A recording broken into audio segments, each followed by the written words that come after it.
मेरी भाभी अपने साथ बहुत सामान लाई, पर वो मेरी माँ की पसंद नहीं थी।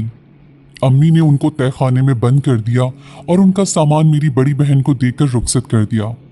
कुछ दिन बाद भाभी तहखाने से गायब हो गई। सबने सोचा कि अच्छा हुआ जान छूट गई, पर 15 साल बाद मेरी उस बहन को भी अचानक तलाक हो गई और मेरे भाई की दूसरी बीवी को भी, क्योंकि मेरी पहली भाभी ने कुछ ऐसा। मेरा एक भाई था और मेरी माँ हमेशा से उसकी शादी के ख्वाब सजाया करती थी। कहती थी कि अपने भाई की बेटी लेके आऊंगी, जो कि एक लौती बेटी है और मेरा भाई बहुत अमीर है। उसका जो कुछ है वो उसी का है। मेरे मामू बहुत ज्यादा अमीर थे, इसीलिए वो अपना सब कुछ अपनी बेटी के नाम ही करने वाले थे। इसीलिए अम्मी की उनकी दौलत पर नजर थी। मेरी अम्मी एक लालची औरत थी। हम लोग दो बहनें और एक भाई था। भाई बहुत ज्यादा खूबसूरत था और पैसे भी कमाता था। उसने बहुत ही कम उम्र से पैसे कमाना शुरू कर दिया, लेकिन साथ साथ अपनी पढ़ाई भी कर रहा था और घर भी चला रहा था। जब भाई ने कहा कि मैंने तो किसी से शादी का वादा कर लिया, तो उसे बहुत ज्यादा पसंद करता हूँ, तो घर में बवाल मच गया। लड़की को देखा तो लड़की बहुत ही प्यारी थी, लेकिन उसके आगे पीछे कोई भी नहीं था। अकेली थी और रहती भी किसी हॉस्टल में थी। भाई का कहना था कि बहुत ही शरीफ और अच्छी लड़की है और वो उसी जगह काम किया करती थी जहां पर भाई काम किया करते थे, और उसने अपने ही पैसों से अपना बहुत सा जहेज भी बनाया था। लेकिन मेरी माँ को यहाँ जहेज से ज्यादा घर और बंगले और गाड़ी की फिक्र थी, जो वो दूसरी लड़की के साथ लाना चाहती थी। अम्मी ने शोर तो बहुत डाला, लेकिन भाई भी जिद करके बैठ गया। सारी जिंदगी भाई ने अम्मी की बात मानी थी, लेकिन इस मामले पर उसने बगावत कर दी और हम भी हैरान रह गए कि हमारा भाई किस किस्म की बातें करने लगा है। खैर, शादी हो गई और मेरी भाभी अपने साथ बहुत सारा सामान लाई। मोहल्ले वालों ने कहा कि बहुत ही प्यारा सामान है। जब लड़की का सामान उसके माँ बाप बनाते हैं तो वो अपने हिसाब से ही बनाते हैं, लेकिन अगर लड़की को सामान बनाने की इजाजत दे दी जाए तो उसकी और ही बात होती है। भाभी ने हर चीज बहुत प्यार से, बहुत मेहनत से बनाई थी और बेहतर से बेहतरीन ली थी। भाभी कहती थी कि मेरे माँ बाप नहीं थे, इसलिए मैंने सोचा कि मैं अपना जहेज बहुत अच्छा बनाऊंगी, ताकि जो भी मुझसे शादी करे वो जहेज देखकर ही मुझसे शादी कर ले, क्योंकि आजकल तो लड़कियां सामान के साथ ही जाती हैं। लोग कहते हैं कि गाड़ी देंगे, लड़की का रिश्ता ले लो, सामान देंगे, लड़की का रिश्ता ले लो, बंगला मिलेगा, लड़की का रिश्ता ले लो, क्योंकि आजकल तो यही होता है। पर मेरी किस्मत अच्छी थी कि मुझे तुम्हारा भाई मिल गया। मेरी भाभी बहुत ही मंझी हुई और समझदार लड़की थी। उनकी बातें भी बहुत अक्लमंदाना थी। मुझे वो बहुत अच्छी लगती थी, लेकिन अम्मी के दिमाग में क्या चल रहा था ये किसी को भी मालूम नहीं था। मेरा भाई काम के सिलसिले में शादी के एक हफ्ते के बाद शहर से बाहर चला गया। उसने कहा कि 3-4 रातों के बाद मैं आ जाऊंगा, मेरी बीवी का ख्याल रखना। लेकिन मेरी अम्मी ने उसका ख्याल क्या रखना था। मेरी अम्मी ने उसे जबरदस्ती हमारे घर के तहखाने में बंद कर दिया। मुझे याद है रात का वक्त था जब भाभी की चीखें सुनाई दे रही थीं। मेरी अम्मी उसको बालों से पकड़कर घसीटते हुए तहखाने की तरफ लेकर जा रही थी। ये तहखाना हमारे घर में बना हुआ था, क्योंकि ये हमारे दादा परदादा का पुराना घर था और उसमें सिर्फ सामान रखा करते थे। वो बहुत ही छोटा सा था। उसमें अगर आप सीधे खड़े होते तो आपका सर छत से लगता था। उसको तहखाना कहना भी नहीं चाहिए था, ये तो शायद कोई छोटा सा स्टोर था जो नीचे बेसमेंट में बना हुआ था। मेरी माँ ने मेरी भाभी को वहां कैद कर दिया और हम दोनों बहनों को चुप करवा दिया। उन्होंने कहा कि तुम क्या चाहती हो कि हम सारी जिंदगी इस 2 कमरों के घर में पड़े रहें? अब तो इसकी दीवारें भी टूटने लगी हैं। 2 कमरे हैं, मुश्किल से एक कमरा तुम्हारे भाई अपनी बीवी को लेकर बैठ जाता है और दूसरे कमरे में हम गर्मी सर्दी कैसे गुजारेंगे? तुमने ये नहीं सोचा? तुम लोगों की जिंदगी मैं संवारना चाहती हूँ और तुम मुझे ही बातें बना रही हो। माँ ने हमें चुप करवा दिया और भाभी को तहखाने में बंद कर दिया। लेकिन जब भाई आया तो उसने आकर अपनी बीवी के बारे में पूछना चाहा। अम्मी ने पहले से ही शोर डाल दिया और कहा कि तुम्हारी बीवी तुम्हारी गैर मौजूदगी में भाग गई है। अम्मी ने नकली खत भी दिखाया और मोहल्ले की 2-4 औरतों को भी अपने साथ मिला लिया। हमें भी डरा धमकाकर कहा गवाही दो। हमने कहा कि हमने रात के टाइम भाभी को घर से बाहर जाते हुए देखा था। ये हमारी जिंदगी का सबसे बड़ा झूठ था, जिस पर मुझे बहुत ज्यादा शर्मिंदगी थी। लेकिन माँ का साथ ना देते तो क्या करते।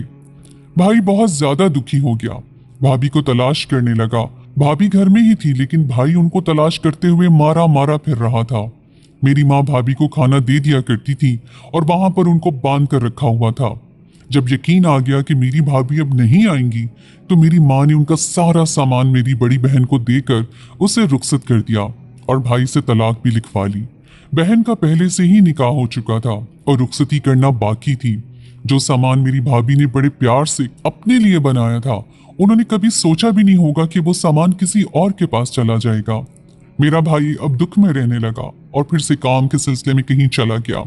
लेकिन उस दिन घर में एक और अजीब बात हुई कि जब मेरी माँ ने तय खाना खोला तो वहां पर मेरी भाभी मौजूद नहीं थी। उनको बहुत तलाश किया, लेकिन वो कहीं भी नहीं थी।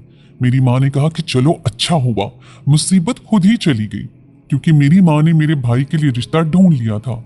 लेकिन अगर मेरी भाभी मेरे भाई तक पहुंच जाती तो फिर क्या होता। ये तलवार हमारे सर पर लटक रही थी, लेकिन ऐसा ना हुआ। मेरी माँ ने मेरे भाई को ये कहा कि तुमने अपनी मर्जी करके देख ली ना, तुम्हारे साथ क्या हुआ, अब तुम अपनी माँ की मर्जी मान लो। मेरे भाई ने कहा कि जैसा आप कहेंगी वैसा ही होगा। वो बुरी तरह हार चुका था। वो भाभी से बहुत प्यार करता था और भाभी के धोखे के बाद बुरी तरह टूट गया था। किसी से कुछ नहीं कहा था, लेकिन रातों में मैंने अपने भाई को रोते हुए देखा था। अम्मी ने अपनी भांजी से मेरी भाई की शादी करवा दी और हम लोग एक बड़े से घर में रहने के लिए आ गए, जो जहेज में मिला था। अचानक से ही 1 साल के अंदर अंदर हमारी जिंदगी बदल गई थी। वाकई हमें यकीन नहीं होता था कि इतने बड़े घर में रहेंगे। हमारा पुराना घर भी हमने बेच दिया था। भाई ने कारोबार भी अच्छा शुरू कर दिया था और ये वाली भाभी शक्लो सूरत की अच्छी नहीं थी, इखलाक की भी नहीं, लेकिन थी बहुत अमीर। ये हमारी कजन थी। इसको अपनी शक्ल और दौलत पर बड़ा ही गुरूर था। इसके पास चीजें होती थी, कपड़े होते थे, और ये हमेशा यही कहती कि देखो मेरे पास क्या है, तुम लोगों के पास नहीं है। लेकिन अब ये हमारी भाभी बन गई थी, तो क्या कर सकते थे। हमारी भाभी भाई तक नहीं पहुंची, कहाँ गई किसी को कुछ मालूम नहीं है। कभी कभी तो मैं सोचती थी कि कहीं वो रात के टाइम निकली और किसी गाड़ी के साथ उनका हादसा तो नहीं हो गया, या कहीं उन्होंने खुदकुशी तो नहीं कर ली। मेरी माँ ने कहा कि भाग गई है, उससे कुछ भी भेद नहीं था। जो इस तरह की हरकतें कर सकती हैं वो कुछ भी कर सकती हैं। मेरी माँ कहती थी कि बेटी को भी खैर से रुखसत कर दिया, ढेर सारे सामान के साथ, और बेटा भी बड़े घर का दामाद बन गया, घर भी मिल गया, दौलत भी मिल गई, उसका कारोबार भी अच्छा जा रहा है। भाई भी मेरा गुलाम हो गया है। अब तुम रह गई हो, तुम्हारी शादी करूंगी, तुम्हारे लिए तो अच्छा रिश्ता आएगा। जब वो हमारा इतना बड़ा घर देखेंगे तो वो तो गर्विदा हो जाएंगे, और कोई ना कोई अच्छा इंसान ही इतने बड़े घर में रिश्ता लेने के लिए आएगा। जबकि मुझे तो शादी से ही डर लगने लगा था। मुझे लगता था कि हमें भाभी की बद्दुआ लगेगी। हमने उनके साथ बहुत बुरा किया था। वो अकेली थी, उनके माँ बाप भी नहीं थे, यतीम थी। हमने उनकी मेहनत से बनाया हुआ सामान भी खा लिया, उनके खिलाफ झूठी गवाही दी और उन पर तोहमत भी लगाई। कहते हैं कि किसी पर झूठी तोहमत लगाना गुनाह कबीरा होता है और यतीमों का माल खाने वालों के लिए बहुत अजाब है, जिसकी सजा इसी दुनिया में मिलती है। लेकिन वो भी जाने कहाँ गई, उनको जमीन खा गई या आसमान निकल गया, ये किसी को पता न चला। वक्त गुजरने लगा, मेरे लिए भी एक रिश्ता आ गया। मैं बिल्कुल शादी नहीं करना चाहती थी, लेकिन मेरी माँ ने जैसे मेरी बड़ी बहन की जबरदस्ती शादी करवाई थी, मेरी भाई की शादी बर्बाद करके दूसरी दोबारा शादी करवाई थी, तो मेरे साथ भी वो कोई ना कोई खेल खेल सकती थी। उन्होंने मेरे साथ ये खेल खेला कि मेरी मर्जी के बगैर रिश्ता पक्का कर दिया और उसके बाद कहना शुरू कर दिया कि इज्जत का सवाल है, हम सबकी इज्जत तुमने रखनी है।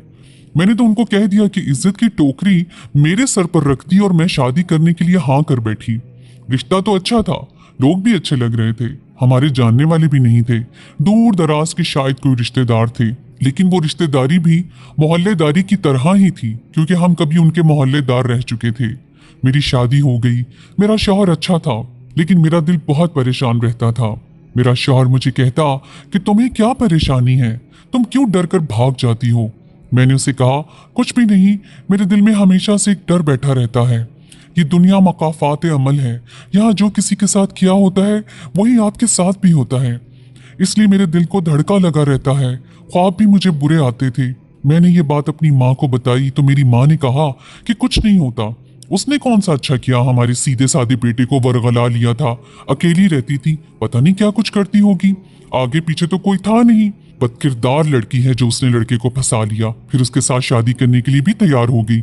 अपना सामान बना रही थी, कैसे बनाती इतना सामान? ये भी तो किसी के चाहने वालों ने उसे दिया होगा, किसी से फ्रिज पकड़ा होगा, किसी से मशीन पकड़ ली होगी, पता नहीं कहाँ कहाँ जाती होगी। मैंने अम्मी की बातें सुनी तो कानों को हाथ लगा लिया। मैंने कहा कि एक तो आपने उसके साथ इतना बुरा किया, अब कम से कम उस पर इल्जामात तो ना लगाएं। लेकिन मेरी अम्मी को किसी बात का डर नहीं था। उन्हें अपने ऊपर इसी बात का गुरूर था कि मेरे शौहर के ना होते हुए भी मैंने अपने तीनों बच्चों की शादी अमीर खानदानों में की, बेटियों को सामान भी दिया और अब मैं सुरखरू हो गई हूँ। वो मेरे भाई के साथ ही रहती थीं। मेरे मामू भी इस दुनिया से जा चुके थे और घर मेरे भाई के नाम हो चुका था। इस बात को 16-17 साल गुजर गए, लेकिन आज भी मुझे अपनी भाभी की याद आती है। उनकी मासूम आंखें जिस तरह मुझे बता रही थी कि मैंने बहुत प्यार से अपना सामान बनाया है और मैं इस घर को अपना घर समझकर सारी जिंदगी यहाँ गुजारना चाहती हूँ। कभी कभी मुझे भी याद आ जाती थी। मैं खुद 2-3 बच्चों की माँ बन चुकी थी और मेरे भाई के यहाँ फिलहाल कोई भी औलाद नहीं हुई थी। मेरी माँ को पोता पोती देखना नसीब नहीं हुआ। मेरी माँ बहुत ज्यादा बूढ़ी हो गई थी। मेरी बहन के यहाँ भी औलाद नहीं थी, लेकिन अल्लाह ने मुझे औलादें दी थी और मेरे बच्चों को सारे प्यार करते थे। कभी कभी मैं सोचती थी कि शायद उन दोनों के यहाँ इसलिए औलाद नहीं है कि उनको सजा मिली है, लेकिन फिर सजा तो मुझे भी मिलनी चाहिए थी। एक रात मैं अपनी अम्मी के पास बैठी थी और हम अपनी बातों में लगे थे। आज मैं अपने घर रहने के लिए आई थी, अम्मी को बच्चों के साथ मिलाने के लिए, अपने बच्चों को भी साथ लाई थी।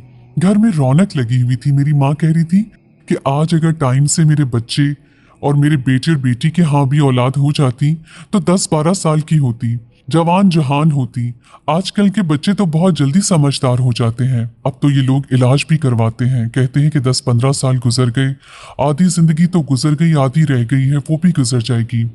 भाई बहुत हंसी खुशी रहने वाला इंसान था, लेकिन अब बहुत ज्यादा ही रिवायती हो गया था। उसे किसी बात की परवाह नहीं होती थी। वो पैसे कमाता, अपना फर्ज पूरा करता, अपनी जिंदगी गुजार रहा था। उसे औलाद की ख्वाहिश नहीं थी। हम माँ बेटी बैठे थे। मैंने अपनी अम्मी के पांव दबाए कि अचानक दरवाजे पर बहुत बुरी तरह दस्तक हुई, जैसे कोई बहुत तकलीफ में है।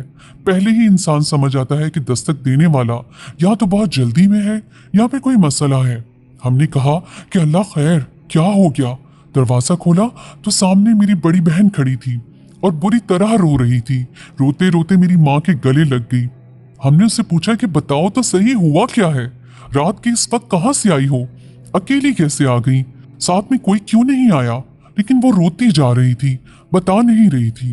फिर उसने जुबान खोली तो हम दोनों के कदमों तले से जमीन निकल गई। उसने कहा कि मुझे अकरम ने तलाक दे दी है। वो कहता है तुम्हारा किसी लड़के के साथ चक्कर है, जबकि ऐसा कुछ भी नहीं था। मैं तो सिर्फ बात किया करती थी। हमें उसकी बातों की समझ नहीं आ रही थी वो क्या बोल रही थी, लेकिन वो बुरी तरह रो रही थी। रोते रोते वो बेहोश हो गई। बात बताने के लिए भाई के कमरे की तरफ भागी कि वही आकर मदद करें और हॉस्पिटल ले जाएं। गाड़ी वगैरह निकालें। दरवाजे पर दस्तक देने लगी कि कमरे का दरवाजा खुल गया और मेरी भाभी रोते रोते जमीन पर बैठ गई। मैंने कहा कि क्या हुआ? उसने कहा कि तुम्हें बाजी की पड़ी है, यहाँ मेरी जिंदगी बर्बाद हो गई है। मेरा भाई घर से निकला और पिछले दरवाजे से बाहर ही चला गया। मेरी माँ मेरी बहन को होश में लाने में कामयाब हो गई। उसके मुंह पर छींटे मारने लगी तो उसे होश आ गया। उसने कहा कि तुम्हारे भाई ने मुझे तलाक दे दी है। 2 औरतों को तलाक हो गई और वो भी एक ही दिन, एक ही वक्त में। ऐसा लगता था जैसे हमारे घर में कयामत आ गई है। मेरी माँ ने अपना सर पकड़ लिया कि ये क्या हो गया। भाई का पता किया, वो घर पे नहीं था। उसका फोन भी घर रह गया था और वो पता नहीं कहाँ निकल गया था। थोड़ी देर के बाद मेरा फोन बजा तो मेरे शौहर का नंबर था। मेरा शौहर कभी भी इस टाइम कॉल नहीं करता था, क्योंकि वो देर से आता तो आते ही सो जाता था और अभी तो सुबह होने वाली थी। मैं तो डर गई कि पता नहीं मेरे साथ तो नहीं कुछ होने वाला है। मेरी माँ भी अजीब सी नजरों से मुझे देखने लगी। मैंने फोन कान से लगाया तो मेरे शौहर का ही नंबर था। मैंने कहा कि जी क्या हुआ? तो कहने लगी कि मेरे कपड़े नहीं मिल रहे हैं, कहाँ रख कर गई हूँ। जब उन्होंने ये बात की तो मेरे दिल को ऐसे सुकून मिला कि जैसे मैं मौत के मुंह से बाहर निकल आई हूँ। मैंने जल्दी जल्दी में बता दिया, क्योंकि अभी हम किसी को भी नहीं बता सकते थे, क्योंकि हमें खुद नहीं पता था कि हो क्या रहा था।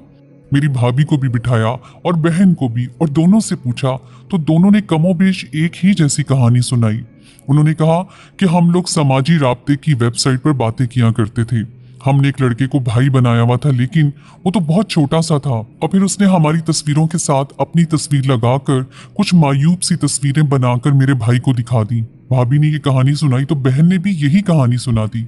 और फिर तो हम लोग मजीद हैरान रह गए जब दोनों ने एक ही लड़के की आईडी हम दोनों को दिखाई। वो लड़का देखने में जाना पहचाना लग रहा था, जैसे उसको कहीं ना कहीं तो देखा है। खैर, मेरे भाई ने भाभी को तलाक दे दी थी और मेरी बहन को भी तलाक हो गई थी। हम लोग सुबह तक ऐसे ही बैठे रहे, रात ऐसे गुजारी कि जैसे घर में कोई फौतगी हो गई है। भाई भी घर नहीं आया। भाई को ये बात नहीं बता सकते थे क्योंकि काम हो चुका था। मेरे भाभी और बहन ने भी गलती की थी। जब वो दोनों शादीशुदा थी तो उनको ये सब करने की क्या जरूरत थी। लेकिन वो हर बार एक ही कहानी सुना रही थी। कहने लगी कि हमारी औलाद नहीं है, हमने तो उसे अपना बेटा बनाया था। हमने तो ये कहा था कि हाँ, वो हमारा बेटा है। हमें क्या पता था कि ऐसा करेगा। तस्वीर भी उसने खुद मांगी थी। पता नहीं किस बात की दुश्मनी निकाली है। जब मेरी भाभी ने कहा कि पता नहीं किस बात की दुश्मनी निकाली है, तो जाने क्यों मेरे दिल को धड़का सा लग गया।